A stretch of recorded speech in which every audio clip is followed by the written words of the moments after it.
시청자 여러분 안녕하십니까? MBN 뉴스특보 시작합니다. 오늘 네 분과 함께합니다. 손혁재 경기대 정치전문대학원 교수, 박수현 더불어민주당 선대위 대변인, 김철근 국민의당 선대위 대변인, 김광삼 변호사 모셨습니다. 어서 오십시오. 안녕하세요. 네, 안녕하세요. 안녕하세요. 예, 어제에 이어서 계속해서 정치 얘기로 지속적으로 얘기를 풀어갈까 하는데요. 네. 일단은 유엔 북한인권 결의안 관련한 그 당시의 상황을 두고 TV 토론에서 촉발된 논란이 계속되고 있는데요. 과거의 일이긴 합니다만 관계자들의 증언 또는 당사자들의 증언이 새롭게 또 제기되고 이어지는 부분이 있으면서 사실관계를 좀 확인하고요. 각 캠프 인사들을 모신 만큼 이 부분에 대해서 각 캠프의 입장도 충분히 들어보는 시간 갖도록 하겠습니다. 네. 일단은 한 매체에서 연달아 인터뷰, 하루 간격을 두고 연달아 인터뷰가 있었습니다. 그러니까 당시 이재정 통일부 장관, 현 경기도 교육감이죠. 이재정 장관의 얘기가 있었는데요. 준비가 됐으면 이 부분부터 들어보도록 하고요. 예, 하겠습니다. 그럼 결정이 그날 났지만 송 장관이 그 뒤로도 계속 거세게 반발을 해서 또 18일 회의가 열리고 최종 결정은 안 난 거였다라는 건 어떻게 생각하세요? 아니요, 16일 날 최종 결정 난 겁니다. 난 겁니까? 그럼 네, 난 거, 18일의 정리를 회의는 했습니다. 왜 또 열렸습니까? 정리하자고 한 거죠. 했는데 예, 그날 밤에 예. 송 장관이 긴 편지를 대통령께 보냅니다. 근데 저는 이거는 항명입니다. 장관이 해서는 안 될 일입니다. 장관이 외교안보 조정회에서 결정을 했고 예. 그 다음날 대통령을 모시고 외교안보 조정회의 주요 인사들이 모여서 논의를 하고 최종적으로 자 이번에 이렇게 결론 냅니다. 대통령이 말씀하셨고 근데 또 얘기하는 거는 결국 이것은 말이죠. 예. 항명입니다. 근데 어쨌든 장관으로서 해서는 안 될 일이죠. 저도 메모가 있습니다만 아니 이재정 교육감님 가지고 계시는 메모는 어떤 메모입니까? 그 당시 제 메모는요. 예. 제 메모는 간략하게 메모하는 결과만 적었었어요. 뭐라고 적으셨어요? 제 메모에는 물론 아주 확실하게 그건 기곤을 하는 것으로 대통령께서 마지막 확인을 하셨다. 이렇게 돼 있는 거죠. 확인하셨다. 이게 16일에 적은 네. 메모 회의 16일입니다. 문재인 후보가 제 책이 근본적으로 오류다, 틀렸다. 그래서 내가 책을 쓴 사람으로서 그렇지 않다는 사실관계 기초에서 썼다는 것을 저는 밝힐 필요가 있어서 그렇습니다. 지금 와서는 사실관계를 다 호도를 하고 부인을 하기 때문에 진실성에 관한 문제라고 봅니다. 그래서 이 문제는 어떤 색깔이나 정치 이념으로 보지 말고 판단력과 진실성에 관한 두 가지 측면에서 봐주세요. 저는 이 사건을 지난번 대선 때 있었던 NLL 조작 부품 공작 사건 제2의 그 NLL 사건이라고 규정을 합니다. 그런 저는 비열한 새로운 색깔론 부품 공작이라고 그렇게 봅니다. 결코 자시하지 않을 것이다 라는 말씀을 드립니다.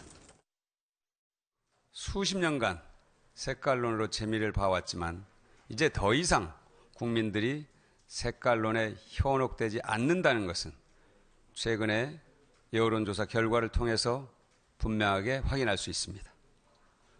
이래서 들고 나온 것이 거짓말을 통한 거짓말 술책입니다. 명백한 근거 자료가 제시됐는데도 불구하고 맥락을 무시한 채 거짓말을 한다면 스스로 귀를 막고 눈을 막는 행위가 아닌지 되돌아보기 바랍니다. 네, 현재까지 이어진 상황을 정리를 해드리면 이제 송민순 당시 외교부 장관, 전 장관은 지금 북한 대학교 총장을 맡고 있는데 이 부분도 정치적인 논란에 휩싸이자 본인이 더 이상 무리를 끼치지 않기 위해서 사퇴를 했다. 이런 얘기고요. 본인의 주장을 굽혔다는 뜻은 무리가 아니고요. 예, 그런 부분들이 있습니다. 일단은 문재인 캠프 측의 얘기도 쭉 들어봤는데 이 자리에 박수현 대변인 나와 계시니까 관련해서 먼저 얘기 듣겠습니다. 예. 어쨌든 어제 저희가 송민순 전 장관을 검찰에 고발을 했습니다. 그래서 어쨌든 출판물에 의한 형법상 명예훼손, 허위사실 유포에 해당이 되는 것이고요.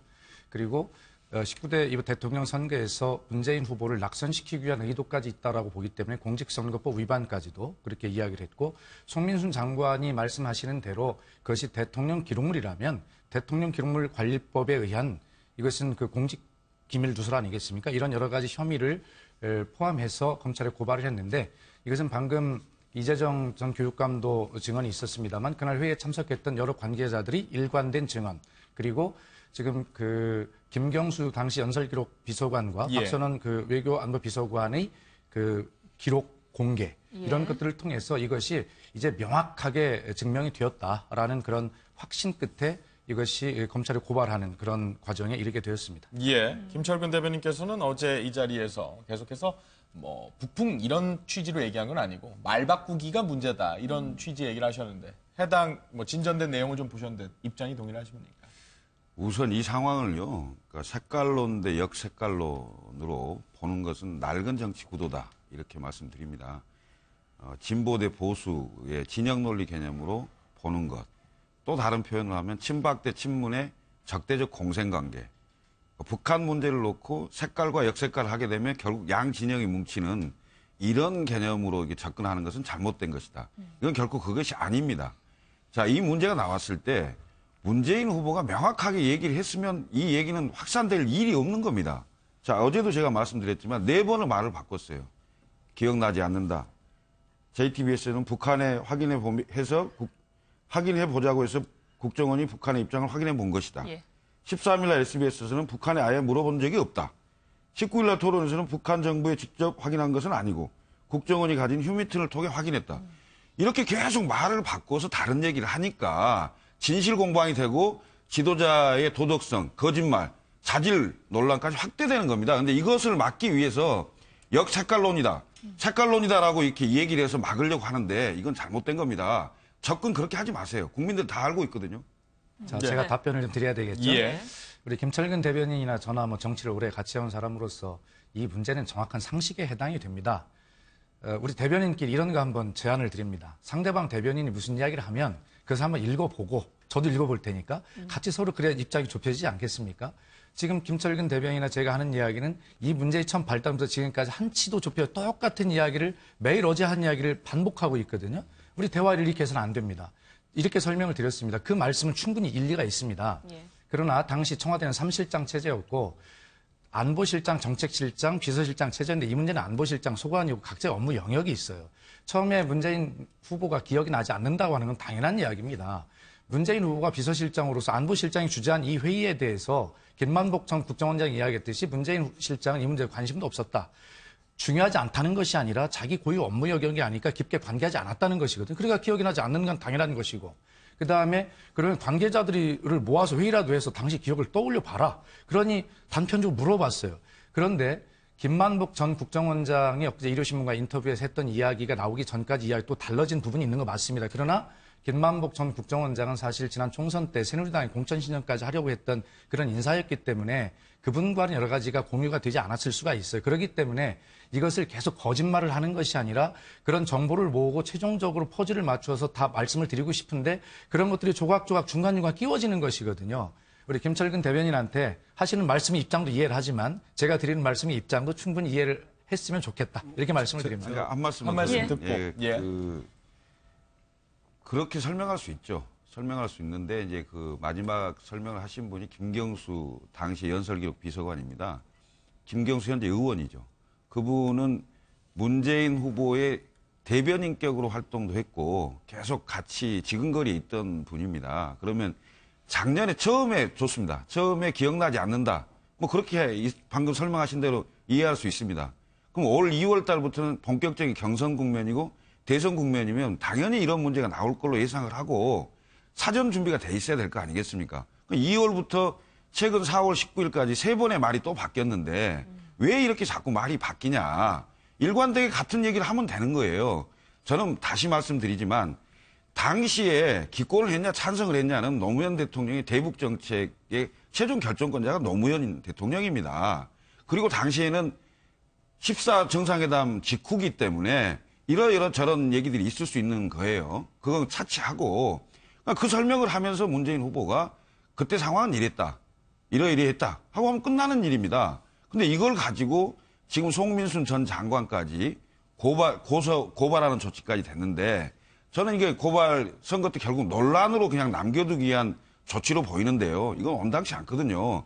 이게 같은 정부에서 같이 근무하고 같은 내용을 들었던 사람이거든요. 그리고 방금 말씀하셨던데 김만복 전 장관은 새누리당 공천 신청했고 뭐 이렇게 말씀을 하시면 지금 문재인 후보 측의 의견을 들어주는 김경수 의원은 최측근이고 박선원 비서관은 지금 거의 캠프에 관여하고 있는 걸로 아는데 같은 편이니까 좋은 얘기 해준 거 아니냐 이렇게 또 들릴 수도 있는 거잖아요. 자, 그 기록을 저희도 빨리 찾아서 뭔가를 반박하고 싶었는데 예.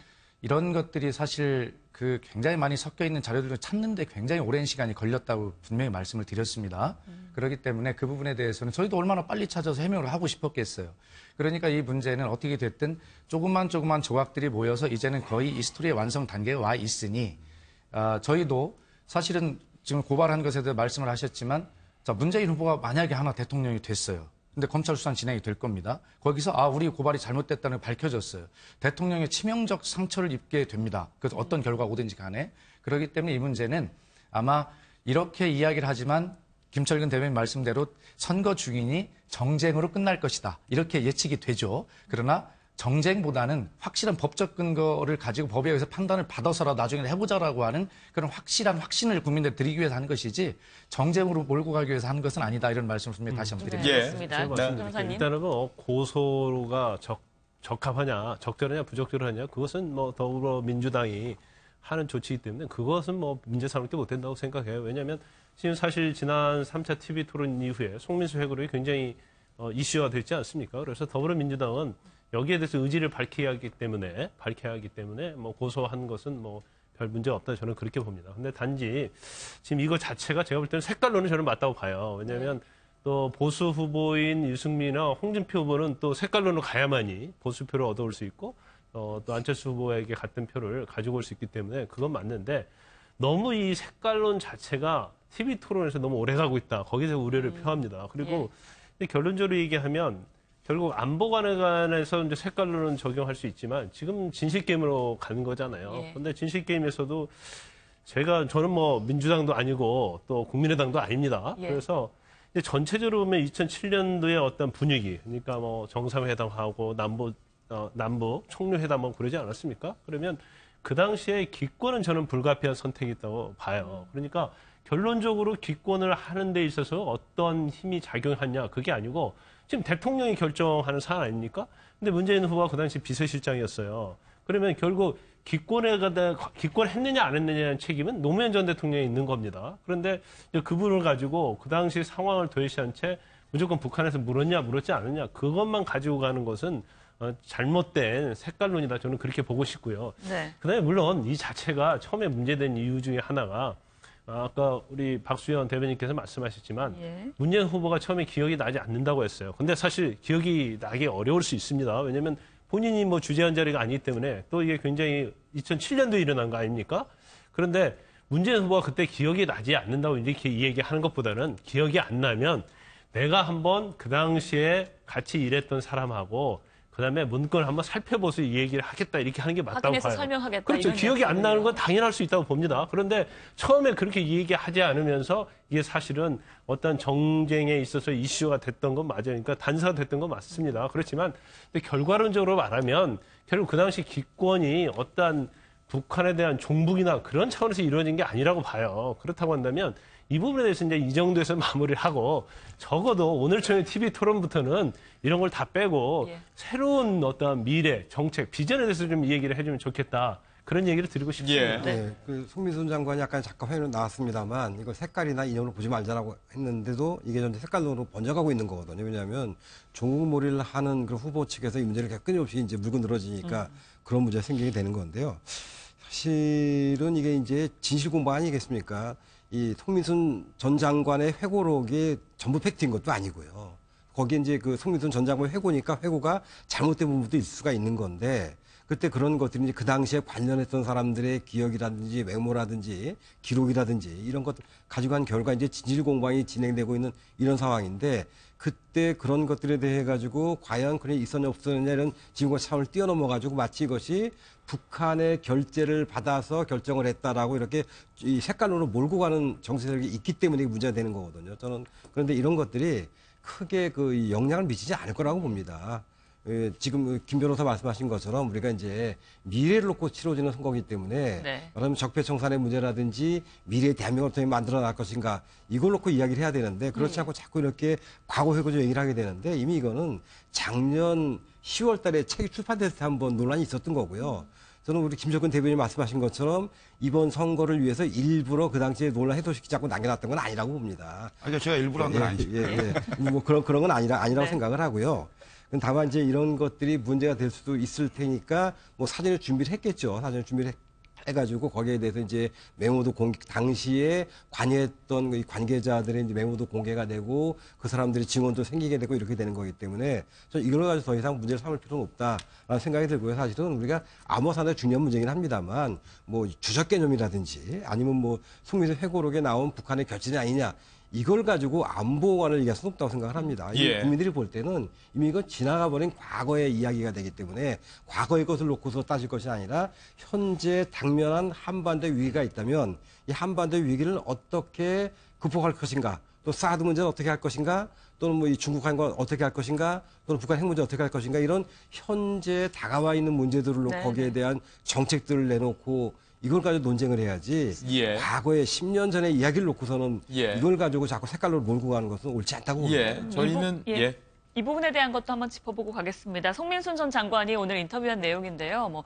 항명에 대한 이야기도 밝혔고 또 문재인 캠프에서 문자를 받았다 이런 얘기도 했는데 먼저 한번 들어보시고 이야기 나눠보겠습니다.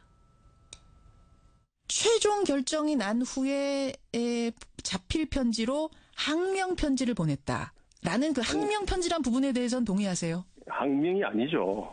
그건 결정이 그자리에서 항명이 아니죠. 대통령의 그러한 생각을 찬성하다니까 북한하고 점심 먹 그때 북한 총리가 내려왔어요. 그래서 점심도 먹고 올라와서 찬성하다니까 참 그렇네. 좀 이렇게 기권으로 가는 게 좋을 것 같은데. 노 대통령이 이렇게 말씀하셨죠? 이거 좀 의논해보라 하고 자리를 떴어요. 예. 오늘 북한 인권 결의안 논란과 관련하여 사실관계를 입증할 자료를 공개한다.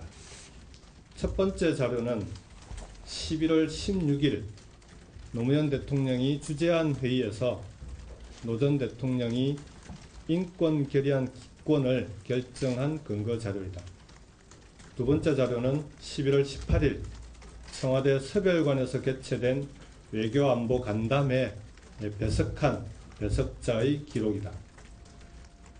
그리고 11월 18일 간담회에서 논의된 북에 대한 통지문의 주요 내용이다. 11월 16일 노무현 전 대통령은 북한 인권 결의안 기권을 결정했다. 11월 18일 회의에서 16일에 노무현 전 대통령이 기권을 결정했다는 사실이 다시 한번 확인되었다. 18일 자료를 보면 문재인 후보가 그동안 설명한 내용이 모두 사실로 확인되고 있다. 인권 결의안 논란의 핵심 쟁점이었던 문재인 후보가 북한에 물어보고 기권을 결정했다는 허위 주장은 사실이 아닌 것으로 밝혀졌다. 지금 이게 뭐 나오니까 문재인 캠프에서 그 뭐 용서하지 않겠다, 몇 배로 갚아주겠다 이런 문자 메시지가 막 이렇게 보내고 그래서 내가 이거 뭐 고발 같은 거 할 것 같다 했는데 실제 고발을 했대요. 문자를 무슨 문자를 받으셨어요? 아 이거 용서하지 않겠다. 누가요?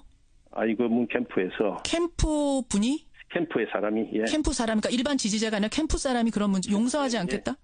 예, 몇 배로 갚아주겠다. 아니 캠프에 어떤 제가 이름을 지금 책임이 있는 정도 높은 분이 그런 문자를 보내셨단 말이에요. 어느 정도 책임이 있는 사람이죠. 몇 배로 갚아주겠다? 예. 그 문자 가지고 계세요? 예, 갖고 있습니다. 예, 지금까지 사실관계를 조금 정리를 해드리면 이재정 전 장관은 이 송민순 회고록 논란의 핵심은 당시 이제 송 전 장관이 항명을 하면서부터 이제 불거진 진위 공방이다. 이렇게 핵심으로 좀 이런 내용을 핵심으로 말씀을 해주시는 것 같고 송민순 전 장관은 그것이 아니다. 그것은 항명이 아니라면서 이 해당 내용에 대해서 부인을 한 상태인데 뭐 지금까지 그 말씀을 간략하게 들어봤습니다. 그렇습니다만은 이 부분에 대해서는 평행선을 날리고 있어서 같은 얘기를 하면 계속 반복이 될 것 같다라는 생각도 좀 듭니다만 다른 취지의 얘기를 좀 해야 되겠습니다. 아니, 제가 지금 정리를 하겠습니다. 예. 근데 이제 송민순 전 장관은 뭐 문재인 캠프로부터 뭔가 뭐 문자를 받았다 이런 얘기도 해서 이거는 먼저 또 다시 박수현 대변인께 먼저 말씀을 듣고 뭐 어떤 입장인지 듣고 그 다음에 말씀 나누겠습니다. 예, 간략하게 두 가지만 말씀을 드리면 예. 송민순 장관은 외교부 장관으로서 책임감이 굉장히 투철하셨던 분 같습니다. 사실은 저런 결정을 하게 되면 통일부 장관과 외교부 장관 입장이 굉장히 치열하게 대립하거든요. 통일부 장관은 사실은 가서 이 인권 결의안 이런 것에 대해서 뭐 반대하자 뭐 이렇게 이야기를 되게 기권이나 불참 이런 정도 이야기를 기류로 하는 것이고 외교부 장관은 찬성 쪽으로 되게 주장을 하게 되거든요. 그래서 참여정부에서도 2003년에는 실제 불참합니다. 그리고 2004년, 5년에는 기권을 하는 것이고 2006년에는 북핵 실험이 있었기 때문에 찬성하거든요. 2007년에는 남북 정상회담에 이어서 이날 바로 총리급 회담이 열리고 있었기 때문에 기권할 수밖에 없는 상황이었어요. 그러면 대통령은 각부 장관들의 의견을 들어서 그때그때 당근과 채찍을 선택을 해서 어떤 결정을 하는 것이 통치 행위이거든요. 그렇기 때문에 송민순 장관은 그런 잘 알고 있음에 불구하고 외교부 장관의 입장을 굉장히 끝까지 대변한 아주 외교부 장관으로 책임을 추천한 사람 이런 생각이 들고요. 예. 그다음에 지금 문자에 대해서는 네. 그렇죠. 우선 사실관계가 확인이 되지 않고 있기 때문에 송 장관께서 그 문자를 받으시고 굉장히 불편하고 속이 상하셨다면 그 문자 공개해 주십시오. 그러면 저한테로 주시면 제가 대변인으로서 확인해서 어떤 내용 확인하고 조치할 것을 하고 사과할 것을 하고 그렇게 하면 되는 것 아니겠습니까? 어쨌든 송 장관이 발언은 뭐 저런 분이 그런 걸 거짓말할 리는 없겠지만 저보다 캠프 이름을 건다면 적어도 캠프의 어떤 단위 부단장급 이상이나 이런 정도 고위직을 이야기할 텐데 그 문자 번호 저한테 주십시오. 그럼 제가 확인하겠습니다. 네. 김철근 대변인 말씀드리겠습니다. 이게 좀 한두 번도 아니고요. 문자와 18원 그 후원금 이렇게 해서 뭐 지지자들이 그 특정 지금 안희정 전 옛날 경선 후보 대변인을 하셨기 때문에 잘 아실 거 아닙니까? 그 문자 폭탄 박영선 의원한테 보낸 거 오죽하면 질린다. 뭐 이런 표현까지 했겠습니까? 근데 이 문자의 것들이 예.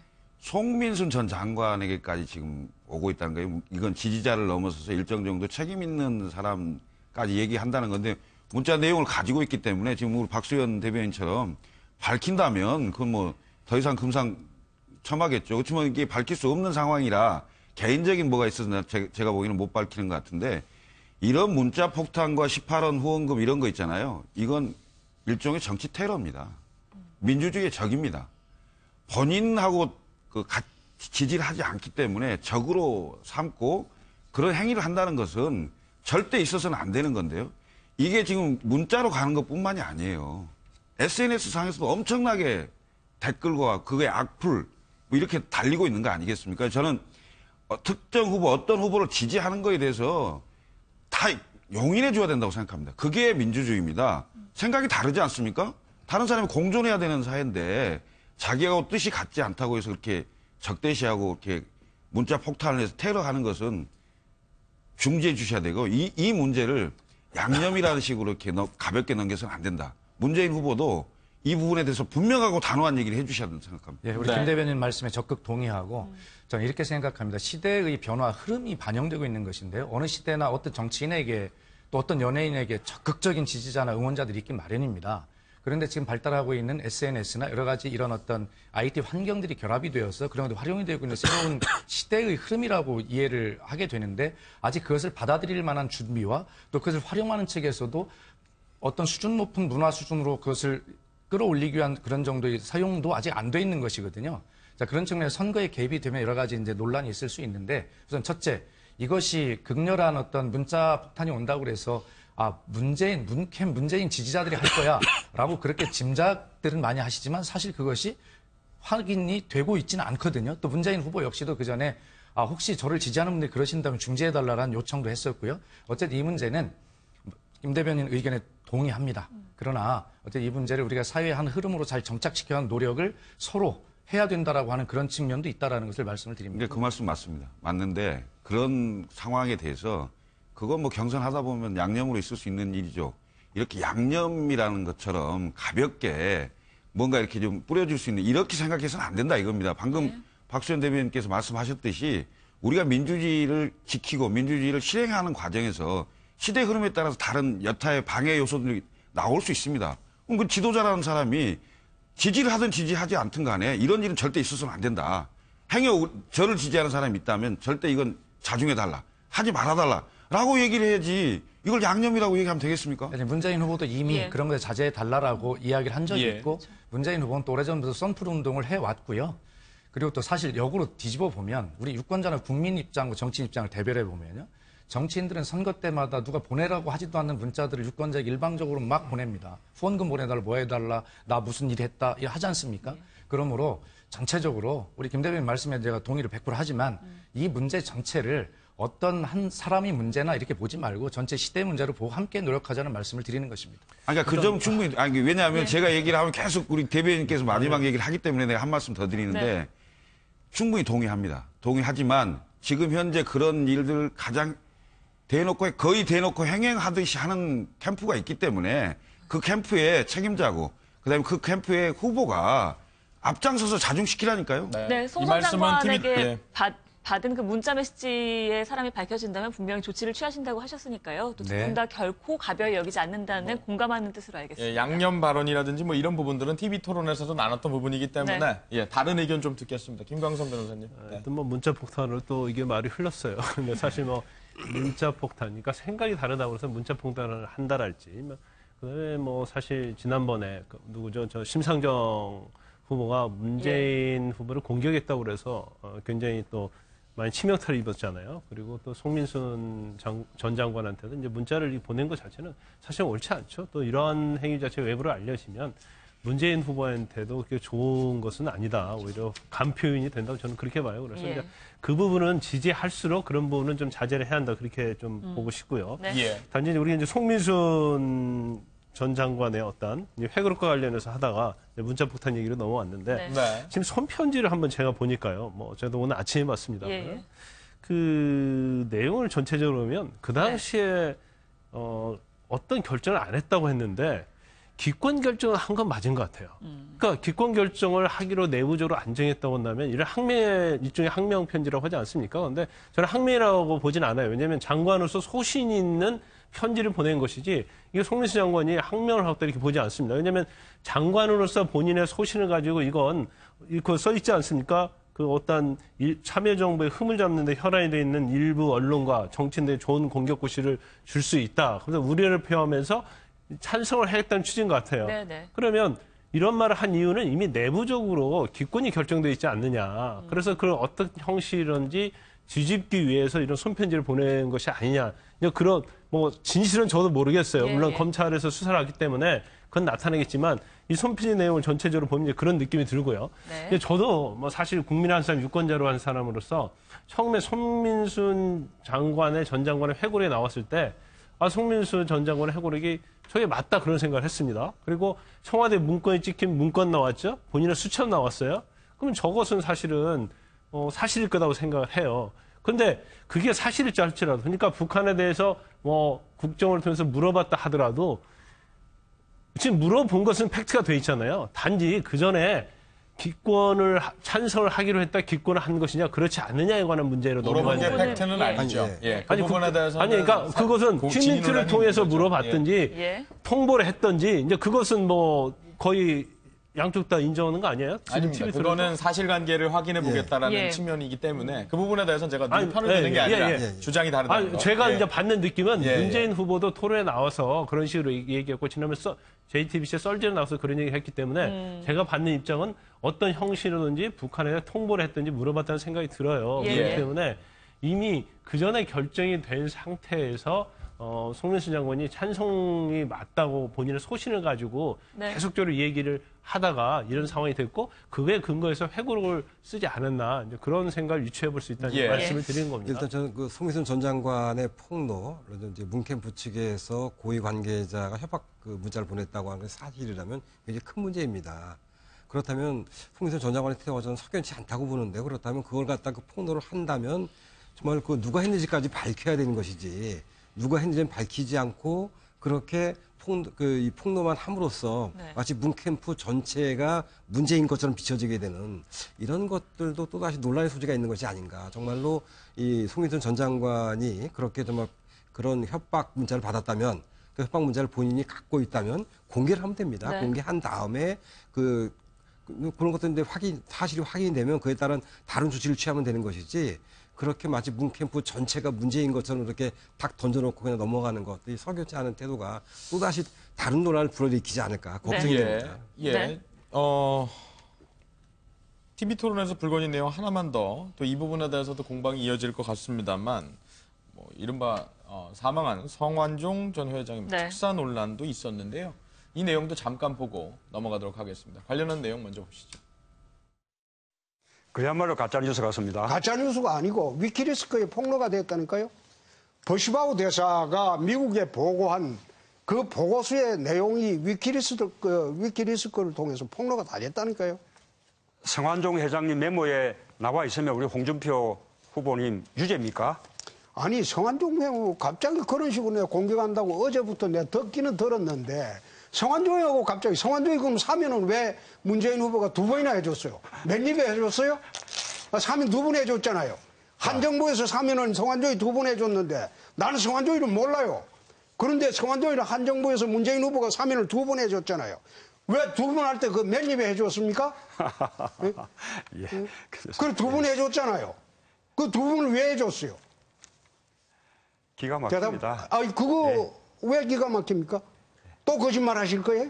예, 2번 사실이 해줬잖아요. 아닙니다. 예, 그만하시죠. 홍준표 후보는 참여정부에서 고 성완종 전 경남기업 회장을 2차례 특사했는데 몇 입으로 사면해줬냐? 좀 저차원적 질문이죠. 문재인 후보 책임론을 제기했습니다. 이 또한 거짓말이자 막말입니다. 성 전 회장의 첫 번째 특사는 2005년에 이루어졌는데요. 그때는 자민련의 요청으로 이루어졌다는 것이 유인태 당시 정무수석 증언이고 또 2007년 특사는 이명박 정부의 핵심 인사가 성 전 회장의 사면을 챙겼다는 것이 여러 사람의 증언에 의해서 입증되고 있습니다. 네. 논란이 불거졌고 새롭게 해명한 부분이 있어서 그 관련해서 일단 들어보도록 하려고 해서 봤습니다. 박수현 대변인님 말씀 주시죠.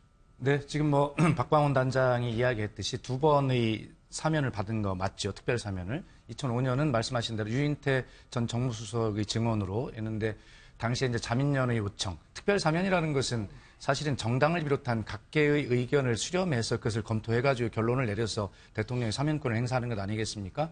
저 당시에 자민련이라고 하는 것, 선거에 참패를 해서 JP가 뒤로 물러난 상황이었지만 JP가 아직까지 실질적 영향을 갖고 있을 때이기 때문에 JP 의중에 따라서 아마 자민련을 통해 건의가 됐던 것을 수용한 것이고요. 그다음에 2012년 아시다시피 선거가 끝나가지고 정권 인수가 이루어지고 있는 과정인데 이것은 이명박 정부에 관여했던 정두환 전 의원이 정확하게 이야기를 한 것이지만 저것은 아마 그 새 정부의 영향으로 된 것이고 그것을 간접적으로 증명하는 것이 고 성완종 회장이 바로 사면이 되자마자 이명박 정부의 인수위원회를 바로 들어가게 됩니다. 예. 그렇기 때문에 사실은 2번의 사면 횟수는 참여정부에 이루어진 건 맞지만 그런 어떤 정상적인 절차들이 작용했다는 것을 말씀을 드리고요. 그다음에 모든 것을 문재인 후보가 지금 후보가 되니까 다 했다고 하시는데 자, 김광석 변호사님, 저는 잘 모르겠습니다만 이 특별 사면에 관한 수렴이나 이런 것들 정무수석이 하는 거 아닙니까? 그 당시 민정수석이었고요. 이런 측면들이 보면 아마 그 홍준표 후보가 과하게 좀 무리한 예를 들어가면서 몰아붙인 것이 아닌가. 그리고 이것에 대해서 충분하게 해명이 됐다 생각합니다. 예, 이건 홍 후보가 얘기를 네. 한 부분이긴 한데 국민의당 입장도 간단히 듣고 김광석 변호사님 말씀도 듣고 그러죠. 우선 이제 저걸 보면서요. 대통령의 사면권이 너무 남용된다. 예. 이 부분은 좀 제동이 걸려야 된다 이런 생각이 좀 듭니다. 여러 가지 해명을 했습니다만 어찌됐건 사실은 노무현 대통령 때 부패 기업, 부정부패 기업인 성완종 씨에서 2번 특별 사면한 건 맞습니다. 그러니까 홍준표 후보가 얘기하듯이 그거 몇 입으로 해줬습니까? 이런 취지의 얘기가 아니고 부정부패에 관련된 기업인을 2번 사면해 준 건 사실이다 이거죠.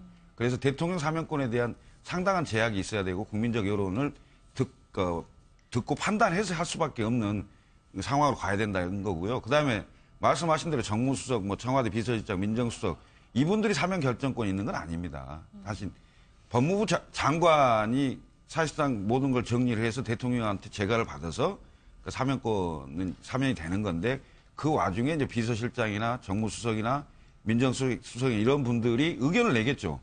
예를 들면 자민련에서 이런 요청이 왔다, 정치권에서 이런 요청이 왔다 이런 의견을 낼 건데 그런 의견에 대한 설명인데요. 사실은 노무현 대통령 정부에서 성완종 전 경남기업 그 성완종 씨에 대해서 2번 특별 사면한 건 맞다. 이겁니다. 홍준표 후보의 주장대로 맨입 이것은 전혀 막말이죠. 일단은 이제 홍준표 후보가 이제 맨입 얘기하는 건 좀 수준이 아닌 질문이에요.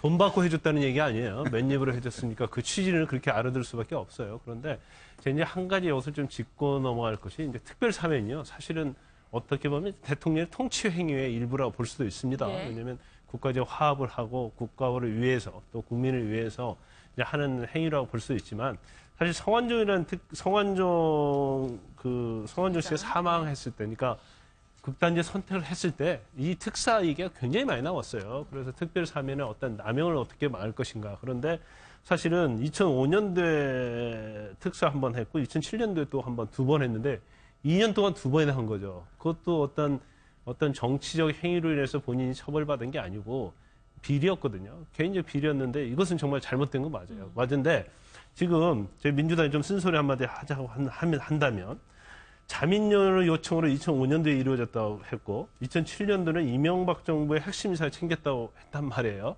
그러면 아마 이 대변인 이야기는 우리가 돈을 받고 한 것이 우리 자체적으로 한 것이 아니다라는 걸 방어하기 위해서 한 것 같아요. 그런데 특별 사면을 한다고 하면 참여정부 때 참여정부가 특별 사면위원회, 이제 법무부 통해서 추천을 받고 해서 하는 건데, 그럼 본인들의 어떤 독립적인 생각, 사면이 필요한 생각에서 해야 하는데, 이 대변인 얘기만 그대로 하면 자민련에서 요청했으니까 해줬고, 또 이명박 정부의 인수위에서 요청을 했기 때문에 해준 것이다. 그거 자체는 사실은 특별 사면이 잘못됐다는 걸 자인한 거라고 저는 봅니다. 그래서 지금 각 후보들이 얘기하고 있는 것처럼 앞으로 계속적으로 또 박근혜 전 대통령이 지금 재판받고 있잖아요. 또 제가 볼 때는 다음 정권의 특별 사면 문제 이게 또 나올 거예요. 그래서 이번 대선 후보들이 정말 특별 사면에 대해서도 명확한 기준을 세우고 네. 독립적인 어떤 그런 면에 있어서 특별 사면을 국민이 납득할 수 있는 그런 기준을 마련해서 해야 한다. 저는 그렇게 봅니다. 예. 문재인 후보에게 책임을 이제 그 홍준표 후보가 돌려가지고 공격을 하게 되니까 그걸 막기 위해서 그 과정을 얘기한 거지만 사실 사면권은 전적으로 대통령의 권한입니다. 그렇다면 권한을 행사하면 책임도 같이 져야 되는 것이죠. 그렇다면 참여정부가 성완종 사면에 책임이 있는 겁니다. 책임이 있는 건데 그걸 그 당시에 뭐 자민련의 요청으로 또는 뭐 MB 그러니까 당선자의 요청으로 했다라고 하는 이렇게 하는 것은 사실은 거기에 정말 이 뭔가 대가를 바라고 한 것이 아니다.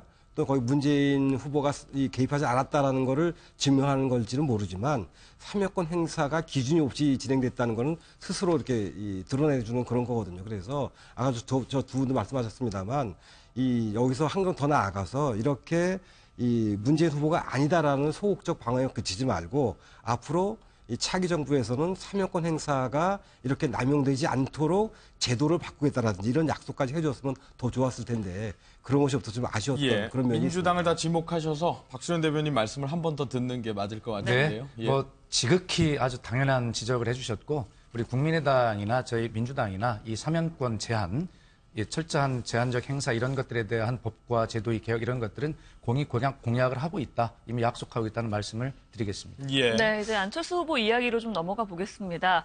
어제 3차 TV 토론 이후에 전국에서 유세가 펼쳐졌는데요. 안 후보 같은 경우에는 호남을 찾아서 목포의 눈물을 부르기도 했다고 합니다. 먼저 안 후보의 발언 한번 들어보시고 이야기 나눠보겠습니다. 저는 대선 첫날도 호남에서 시작했습니다. 누가 호남 대변할 자격 있습니까? 누구의 승리가 호남의 승리입니까? 누가 지긋지긋한 호남 차별 끝장낼 수 있습니까?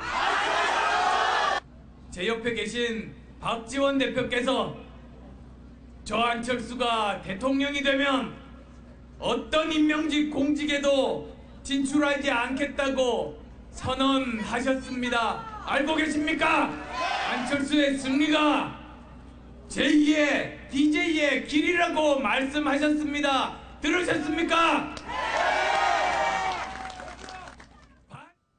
예, 안철수 후보의 화면을 보셨는데 좀 외람됩니다만 이런 부분을 여쭤봐야 될 것 같습니다. 그러니까 지지율이 전부는 아닙니다만 하나의 분석의 기준이 될 수 있다는 부분에 대해서는 동의를 하시죠. 그런데 최근에 나온 지지율이 조금 격차가 벌어지고 있는 듯한 그런 모습을 보이고 있어서 이 부분에 대해서 왜 그런 건지 어떻게 분석을 하고 계신지 일단 여쭤보겠습니다. 일단 저는 좀 1차적인 조정기라고 보고요. 처음에 쭉 급속히 올랐다가 약간 이제 주춤하고 좀 그 지지율 차이가 좀 벌어지는 건데 전략적 유보 단계에 있다 이렇게 표현을 하겠습니다. 그러니까 이번 선거는 다 아시다시피 야야의 대결 구도가 될 수밖에 없는 겁니다. 박근혜 대통령의 파면과 탄핵, 전 대통령의 파면과 탄핵에 의해서 생긴 선거고요. 사실상 정권교체는 확정됐다고 국민 모두가 다 동의하는 이런 상황입니다. 그리고 박근혜 대통령을 세웠던 세력이 이번 대선만큼은 나와서 국민들에게 표를 달라고 할 수 없는 민망한 상황이다라는 걸 전제한다면 안철수냐 문재인이냐 이 둘 중에 한 사람입니다. 그런데 4월 4일 후보 결정 이후에 한 10여일 동안 거의 많게는 한 20% 정도 이상이 급속하게 지지율이 상승했는데 그 이후에 이제 좀 주춤해지고 조금 떨어진 경우도 있고 했습니다만 저는 이 표현을 전략적 유보라고 표현을 합니다. 왜 그러냐? 다른 후보들한테 지지율이 가지를 않았어요. 문재인 후보한테 옮겨가지도 않았고 홍준표 후보한테도 옮겨가지도 않고 유승민 후보한테 심상정 후보한테도 지지율이 옮겨가지 않고 전부 무당층으로 옮겨와 있습니다. 그래서 보고 있는 겁니다.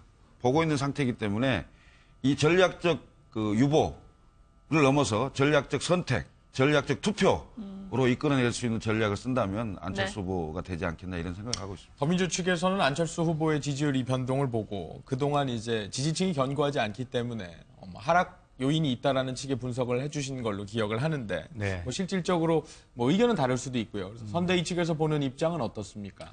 예, 저희 그 후보 문재인 후보의 지지율이 올라가기를 바라듯이 김철근 대변인의 지금 저런 소망도 이루어졌으면 좋겠습니다. 진심으로 그렇습니다. 그런데 이제 저도 사실 안철수 후보의 지지율이 급격하게 너무 빨리 올라간 측면이 있기 때문에 그 올라가는 시기가 좀 빨리 온 것 같았어요. 그래서 제가 개인적으로 봐도 조정기가 오겠다 이런 생각을 했는데 김철근 대변인 말씀대로 조정기냐 아니면 사실은 선거 전략상 어떤 잘못으로 내부 요인으로 지금 하락하고 있는 것이냐 이 문제거든요. 판단이. 그래서 저는 김철근 대변인이 제 분석을 좀 듣고 원인이 거기 있다고 했으면 생각했으면 좋겠어요.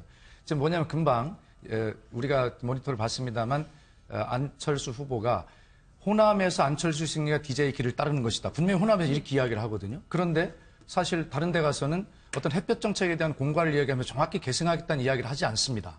다시 말해서 호남과 영남을 동시에 잡아야 되겠다. 보수와 진보를 동시에 잡아야 되겠다는 이 양토끼 잡기 전략이 사실은 한 군데서 실패하면 다른 쪽으로 가야 되는데 양쪽에 다 빠지고 있는 이런 내부 전략의 모순 때문에 충돌 때문에 조정기가 아니라 하락하고 있는 국면이 아니냐. 이런 생각을 가지고 보는 측면도 있거든요.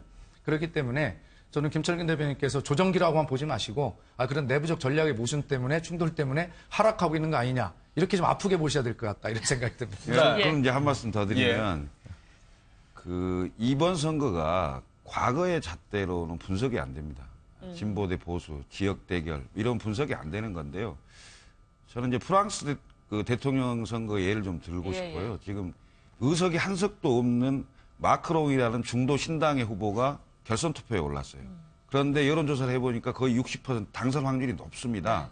그래서 이렇듯이 그러니까 정치 불신, 그다음 민생 예면 하고 있는 1당과 2당의 이 기득권에 대한 반발이 엄청나게 강하다는 거죠. 네. 프랑스도 공화당, 사회당이 결선 투표에 올라가지는 못했어요. 그런 것처럼 지금 우리나라의 대한민국의 어떤 대선도 그런 민심들이 도도하게 밑바닥에 흐르고 있다. 그것을 받아들일 수 있는 가장 적합한 후보, 유력한 후보는 누구냐? 저는 안철수라고 보거든요. 오늘 TV토론에서 서로 그런 이야기를 하기를 희망합니다. 네, 당내 분석을 들어봤으니까요. 당 밖의 이야기도 한번 들어보겠습니다. 이제 후보 선출 이후에 안철수 후보의 지지도가 급상승했는데요. 그 배경은 뭐냐면 우리가 이제 탄핵 진행 과정 보면 탄핵에 찬성하는 비율이 80% 아니었습니까? 20%까지 반대를 했고요. 그다음에 이 파면된 이후에 박근혜 전 대통령의 구속과 처벌을 요구하는 그런 여론도 비슷했거든요. 근데 그 80% 가운데에는 탄핵은 너무나 대통령이 잘못되면 찬성을 하지만 그러나 더불어민주당 또는 문재인 후보를 찍기 싫어서 움직이지 않았던 그런 보수적인 유권자들이 있는 겁니다. 그 사람 처음에는 반기문 전 유엔 사무총장의 기대를 걸었다가 반기문 전 유엔 사무총장이 출마하지 않기로 하고요. 그다음에 황교안 권한대행한테 기대를 걸었다가 출마하지 않기로 하고, 그다음에 그 표가 안희정 그 충남지사에게 옮겨갔다가 안희정 충남지사가 더불어민주당 내부에서 탈락을 하게 되니까 그때 그 보수적인 유권자들이 이 안철수 후보로 옮겨갔다고 생각을 합니다. 그러니까 결집급수가 올라갔던 거죠. 올라갔는데 그것이 힘을 갖지 못하고 탄력을 잃고 떨어지게 된 것은 뭐냐면 지금 김정은 대변인은 뭐 유보 상태라고 얘기를 하지만 사실 유보라기보다는 안철수 후보가 우리가 말하는 확실한 보수의 스탠스를 갖고 있지 않는 것 아닌가라는 것 때문에 물러난 거라고 생각을 합니다. 그러니까 관망하다 다시 돌아올 수 있는 표가 아니라 등을 돌린 상태에서 이 특별한 조치를 취하지 않으면 그대로 떠날 수 있는 그런 지라고 하는 것이죠. 네. 저는 그런 것들 때문에 사실은 이 안철수 후보가 이제 1강 1중 구도에서 양강 구도까지 올라갔었는데 이 양강 구도를 오래 유지하지 못하고 다시 1강 1중에서 1중으로 떨어지게 된 것이 아닌가. 이 굉장히 뼈아프게 국민의당이 생각해야 될 부분입니다. 네. 저희가 이제 이번에 박근혜 전 대통령 탄핵과 관련해서 이제 조기 대선이 되지 않았습니까? 그래서 지금 이전까지는요, 어떤 구도 자체가 이념을 뛰어넘는 구도였어요. 그러니까 진보 대 보수의 싸움이 아니었잖아요. 그래서 이념으로 전제로 한 대선이 무너졌다. 전에와 다르게. 그다음에 지역구도가 무너졌다는 얘기를 했죠. 왜냐하면 호남도 양분되고 TK지도 양분되고 그래서 전체적으로 골고루 표를 받아야 하는 그런 상황이 되면서 사실은 안철수 후보가 경선을 통해서 후보가 되면서 지지를 받은 그런 지지들이 많이 왔다고 봐요. 그런데 암초가 하나 생긴 거예요. 어떤 암초냐면 그 한반도 핵위기설, 그다음에 미국의 선제 타격이 그러한 것이 대두되면서 갑자기 안보에 관한 부분으로 이슈가 바뀌어진 겁니다. 예. 그러니까 안보에 관한 이슈가 대두되면 결국 보수와 진보가 또 갈라질 수밖에 없고 또 어떤 영남과 호남이 또 이렇게 또 갈라질 수밖에 없는 그런 상황이 이게 과연 선거 끝날 때까지 계속 갈 것인지 아니면 일시적으로 왔다가 다시 소멸될지는 모르겠어요. 그런데 그냥 그런 것들이 안철수 후보에게 굉장히 영향을 미쳤다. 왜냐하면 안철수 후보가 지지받는 표가 보수표지 않습니까? 그래서 보수표가 사실은 홍준표나 뭐 유승민 후보한테 간 건 아니라고 봐요. 왜냐하면 그렇게 되면 사실은 홍준표 후보가 굉장히 많이 지지를 받아야 하거든요. 근데 지지에 뭐 올라도 한 1, 2% 정도 그것밖에 안 올랐어요. 그렇다고 한다면 다시 유보층이 굉장히 늘었다 이렇게 봅니다. 적어도 한 30% 정도. 그런데 안철수 후보가 문재인 후보를 따라잡으려고 하면 몇 가지 있어서 굉장히 중요한 부분이 있는데 제가 볼 때는 이제 첫 번째는 앞으로 남은 TV 토론에서 본인의 뭔가를 보여줘야 한다는 거죠. 예. 정체성이 됐건 아니면 능력이 됐건. 그다음 두 번째는 새로운 이슈가 또 나오느냐. 우리가 이번에 안보 문제처럼 이제 그 문제가 좀 중요하다 보고 세 번째가 가장 중요한 것 중에 하나가 저는 연대라고 봅니다. 지금 바른정당에서부터 그냥 연대는 솔솔 나오는데 근데 안철수 후보나 국민의당이 연대에 대해서 상당히 어떻게 보면 스탠스에 있어서 아주 결정적인 역할을 보여주지 못하고 있어요. 왜냐하면 보수와 호남표에서 굉장히 중간적인 입장에서 어중간한 상태거든요. 그런데 저는 개인적으로 볼 때 안철수 후보가 연대를 하는 데 있어서는 지금 미니정당이잖아요. 그러면 계속 통합정부라는 그런 캐치프레이즈를 걸었기 때문에 연대를 해도 사실은 그 연대라는 개념은 통합정부의 전제로서 시작이 되는 거거든요. 예. 그래서 그렇게 하는 것도 지금 이 상태에서는 어떻게 보면 문재인 후보를 추격할 수 있는 그런 어떤 요소가 될 수도 있다. 저는 그렇게 말하고 싶습니다. 실제 국민의당 내부에서도 큰 승부수가 필요하다 이런 얘기가 나오고 있고요. 뭐 국민의당의 손학규 선대위원장과 또 이종구 바른정당 의원이 주말에 만났다 뭐 이런 보도가 나오기도 했습니다. 실제 당 내부에서 그런 흐름이 있는 겁니까? 일단 뭐 의원들 또는 이제 뭐 주요 선대위원장 이런 분들이 이제 정치적으로 또 뭐 다 만날 수 있는 거겠죠. 예, 근데 이제 하죠. 그 큰 원칙에는 변화가 없습니다. 네. 그러니까 안철수 후보도 얘기를 하죠. 집권을 하면 대탕평을 하겠다. 네. 그러니까 이른바 그 다른 진영에 있던 사람도 훌륭한 인재고 일을 해결할 수 있는 사람이면 갖다 쓰겠다. 네. 이런 취지 얘기를 했고 두 번째는 통합 내각을 하겠다. 이 통합 내각이라는 얘기를 들어보시면 어떤 건지 알 겁니다. 그러니까 어떠한 문제가 있는데 이 문제를 해결할 사람이 예를 들면 민주당에 있거나 또는 바른정당에 있거나 이런 분들 중에 꼭 어느 장관을 해야 될 사람이 있어요. 그러면 진영을 떠나서 그분을 모셔와서 하게 되면 여러 진영이 모여서 사실상 내각 자체가 통합 내각이 되는 거고 국민 내각이 되는 이런 구조거든요. 그다음에 세 번째는 국민과의 연대입니다. 그래서 지금 바른정당이나 또는 특정 후보나 정치공학적 연대나 연합은 대선 전에는 없을 걸로 그렇게 생각하고 있습니다. 그러면 다시금 확인을 해보면 그러니까 손학규 선대위원장과 이종구 의원이 좀 만나거나 또 바른정당 내부에서도 뭐 이른바 새 후보의 단일화를 좀 추진하는 부분도 있어서 그것이 어떤 지지율 때문이라고 못 박지는 않겠습니다. 그렇지만 어쨌든 그런 여러 가지 영향들을 통해서 그럼 앞으로 본인께서 선대위 대변인으로서 본인께서 파악하시기에는 어떤 연대도 없을 것이다. 선거 전에는. 예. 지금 제가 말씀드렸죠. 세 가지 원칙이죠. 다시 여쭤보는 겁니다. 그러니까 대탕평의 원칙, 통합 내각의 원칙, 국민과의 연대. 이건 집권 후를 말씀하시는 거죠. 그러니까 집권 전, 그러니까 예를 들면 선거 때는 국민과의 연대인데 그 연대도 그 정치공학적 연대, 특정인을 반대하기 위한 연대, 그다음에 이른바 그 박근혜 대통령의 그 탄핵 찬성했던 분들을 다시 살리는 연대, 뭐 이런 연대는 안 해야 되는 거 아닙니까? 그게 지금 현재 국민들이 원하는 바라고 저희들은 생각하고요. 그래서 국민들이 정말 집단지성으로 선택을 하실 걸로 생각하고 있습니다. 그런데 대변인 입장에서는 원칙적인 얘기를 할 수밖에 없어요. 왜냐하면 내부에 뭐가 이루어진다 하더라도 대변인이 그 지금 말할 수 있는 게 아니거든요. 왜냐하면 김 빠지는 얘기이기 때문에. 그래서 저는 아니 마치 뭘 숨기고 있는 것처럼 말씀 안 됩니다. 숨겨 있다는 얘기 아닙니다. 숨겨 있다는 얘기 아니고 이제 가능성에 대해서 얘기를 할 수 있다는 거죠. 그럼 예를 들어서 바른정당에서는 지금 굉장히 사분 오열돼 있어요. 유승민 후보 사퇴해야 한다. 뭐 그중에서 자유한국당과 가야 한다. 아니면 뭐 국민의당과 가야 한다. 하지만 제가 볼 때는 유승민 후보 완주해야 한다. 제가 볼 때는 한 3개파 정도 있는 것 같아요. 그러면 과연 유승민 후보가 계속적으로 갈 수 있느냐. 더군다나 만약에 이번 대선 결과에서 뭐 퍼센트의 5% 이하에 나오는 경우에 있어서 당에 대한 어떤 존속에 관한 문제가 있거든요. 그러면 유승민 후보가 책임질 거냐. 그렇게 나오면 유승민 후보도 상당히 굉장히 어려운 지경이에요. 그런데 사실 국민의당 입장에서 만약에 지금의 지지도에서 오르지 않고 정체가 된다거나 아니면 여기서 조금이라도 떨어지게 되면 국민의당은 당연히 그 연대나 근데 연대라는 게 아까 말씀드린 것처럼 통합정부를 이미 하겠다고 했기 때문에 연대를 한다고 해서 저는 크게 비난을 받지 않는다고 생각합니다. 단지 자유한국당이랄지 박근혜 전 대통령과 관계된 소위 더불어민주당이 말하는 적폐 세력과 한다고 한다면 그건 굉장히 문제가 있을 수 있다고 보지만 그렇지 않고 그거 어떤 적폐 세력과 결별을 선언한 바른정당과의 어떤 연대는 연대 자체를 우리가 뭐 정치공학적으로 하는 게 아니고 우리는 어차피 당선이 되면 통합정부, 공동정부를 꾸려야 한다. 그래서 통합정부 직전의 형태로서 같이 하기로 했다. 그러면 사실은 저는 명분이 있다고 봐요. 그러면 호남표를 잃어버릴 것인가에 대한 굉장히 두려움이 있는데 그 부분도 어느 정도는 괜찮다고 봅니다. 그래서 그런 여지는 제가 볼 때는 충분히 남아있다. 저는 그렇게 보고 싶어요. 지금 얘기가 나오는 단일화 연대에서 또 거론되는 두 명의 후보가 있죠. 두 명의 후보의 목소리도 한번 들어보시고 이야기 이어가겠습니다. 바른정당과 그 남재준 후보 그리고 조원진 후보 그게 단일화의 추진하는 방향입니다. 새 당과 추진하고 있나요? 지금 현재 추진 중인 사항이 있나요? 그건 당에서 지금 하고 있는 거지 저는 적극 가지고 있지 않습니다. 후보님 국민의당과는 전혀 아닌가요? 안철수 후보는 좀 틀리죠. 안철수 후보는 좀 틀리죠. 여기까지만 하겠습니다. 단일화를 할 수 있는 정당.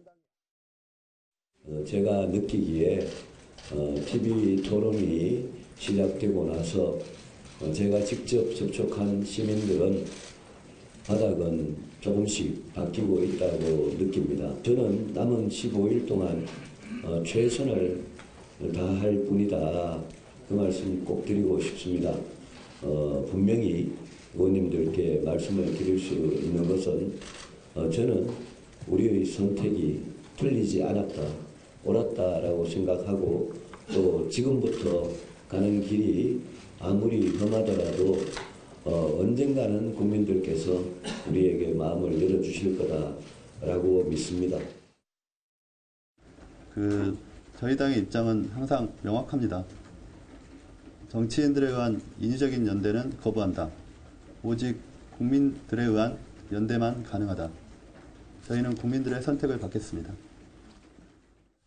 그러니까 지금 뭐 김철근 대변인 말씀도 들었고 송금주 수석 대변인 말씀도 들었고 그러니까 현재로서는 없다고 봐야 되는 게 맞는 것 같습니다. 그러니까 또 뭐 특정인에 반하는 연대 안 한다. 정치인 그러니까 소위 그것은 뭐 다시 말하면 돌려 말하지 않고 다시 말하면 소위 말하면 반문연대는 없다. 이런 얘기로 비춰지는데 바른정당 입장은 좀 아닌 것 같아서요. 그래서 여쭤보는 겁니다. 예, 어쨌든 문재인을 보고 정치하지 마시고 국민을 보고 정치를 하셨으면 좋겠다 이런 말씀을 드리고 싶습니다. 지금까지 대한민국의 정치사를 보면요. 기울어진 운동장이었지 않습니까? 보수와 진보와 비교해서 진보가 굉장히 기울어진 상황이어서 그 기울어진 운동장을 극복하기 위해서 통합과 연대라는 극단적인 방법들을 동원해 온 것이 사실입니다. 97년에 DJP 연대가 그래서 집권을 했고요. 2002년에 노무현과 정몽준의 통합이 시도됐던 것이죠. 근데 거기에는 명분이 있었습니다. 97년에 DJP 연대는 최초의 어떤 평화적인 정권 교체라고 하는 것들이 명분이 있었기 때문에 그렇게 권력을 나눠먹는다는 비난에도 불구하고 그것이 연대를 통해 성공했고요. 그다음에 2002년도에는 어쨌든 개혁이라고 하는 새로운 시대과제를 실천하기 위한 연대 이런 것들 명분이 있었는데 지금 이 2017년에 연대가 거론되는 것은 지금 말씀하신 대로 오로지 특정한 사람을 반대하기 위한 반문 연대 어떤 명분도 없다. 그러므로 만약 이런 것들이 시도돼서도 안 되지만 시도된다면 지금까지 이 높으신 민도를 가지고 있는 국민들께서 이것은 용서하지 않을 것이다. 이런 생각을 저는 개인적으로 갖고요. 또 대선 이후에 어차피 정권 교체가 기정사실로 받아들여지는 분위기라면 지금 자유한국당이나 바른정당이나 이런 분들이 향후에 그러면 야당을 어떻게 재편해 갈 것인가라고 하는 그런 어떤 보수 측면에서 보면 야당이 될 것인데 어떻게 보수의 한 날개를 축을 굳건히 세울 것인가라고 하는 대선 이후에 그런 긴 호흡을 가지고 이 보수 야당을 세우는 것까지도 그렇게 염두에 둔 행보를 해야 된다. 그런 측면을 생각합니다. 예. 네. 손 교수께서는 어떻게 보십니까? 예, 저는 그 지금부터 투표일까지의 그 정세가 사실 문재인 후보의 대세 고치기냐, 아니면 안철수 후보의 뒤집기냐, 이게 우리가 관전 포인트의 하나라고 생각을 하는데요. 근데 거기에서 사실 이번 선거라고 하는 거는 과거 일을 평가하는 선거가 아니라 미래를 설계하는 선거가 돼야 됩니다. 네. 바로 그게 촛불 정신이 되는 거죠. 그런데 그런 과정에서 정말로 그동안 안철수 후보가 보게 되면 뭐 이 네거티브를 해명하는데 급급했지 내가 추구하는 새 정치가 어떤 것인지 또는 제3정당이 앞으로 어떻게 할 것인지에 대한 구체적인 내용들은 밝히지 않았다고 봅니다. 뒤늦게 어저께 이제 공약집이 나오긴 했는데요. 너무 늦었죠. 너무 늦었는데 어쨌든 이런 상황에서 뒤집게 일환으로서 단일화, 연대 이런 얘기들이 나오고 있는데 저는 아까 그 대변인 말씀하신 것처럼 적폐 세력과 손잡는 연대 이건 오히려 이 승리를 위한 축배이잔이 아니라 오히려 자신의 정치적 지휘관을 무너뜨릴 수 있는 독배가 될 가능성이 높다. 그래서 어떤 원칙 없는 연대 이런 것들이 추진되는 건 잘못된 것이라고 봅니다. 예. 시간이 얼마 남지 않아서 오늘 있을 TV 토론, 오늘이 네 번째 TV 토론이 되는데 손 교수님 말씀하신 내용들을 좀 차용을 해서 안철수 후보 관련해서는 네거티브에 대한 네거티브를 했다. 지난 토론에서 이런 부분들이 있어서 전략이라는 표현도 사실 정치에서 좀 쓰기에 너무 그랬습니다만 내용을 좀 바꾼다든지 다른 방식으로 좀 접근하신다든지 이런 계획은 좀 염두에 두시나요? 그걸 네거티브에 의한 네거티브라고 이렇게 표현을 하시는 것 좀 적절치 않은 것 같고요. 그만큼 집요하고 조직적으로 해왔던 부분에 대해서 밝힐 수 있는 자리가 많지 않아서 부득이하게 그렇게 밝힌 게 아닌가 이런 생각이 좀 들고요. 예. 사실 이제 안철수 후보가 내세우고 있는 정책과 비전, 그다음에 미래, 그다음에 4차 산업혁명, 교육혁명, 그리고 우리 대한민국이 새로운 대한민국으로 태어나기 위해서는 어떤 방향으로 가야 된다. 이런 다양한 콘텐츠를 가지고 이른바 오늘 저녁 토론은 안철수식으로 아마 국민들에게 정말 잘 설명하고 공감을 얻으려고 하는 그런 방향으로 갈 거로 보입니다. 안철수식은 어떤 겁니까? 지금 이제 사실은 그 안철수 후보가요 사람께 공격적이지를 못합니다. 사실 솔직히 말씀드리면 그래서 굉장히 답변은 잘 하시거든요. 답변은 잘 하시는데 상대의 마음을 상하게 하거나 이런 게 좀 쉽지 않더라고요.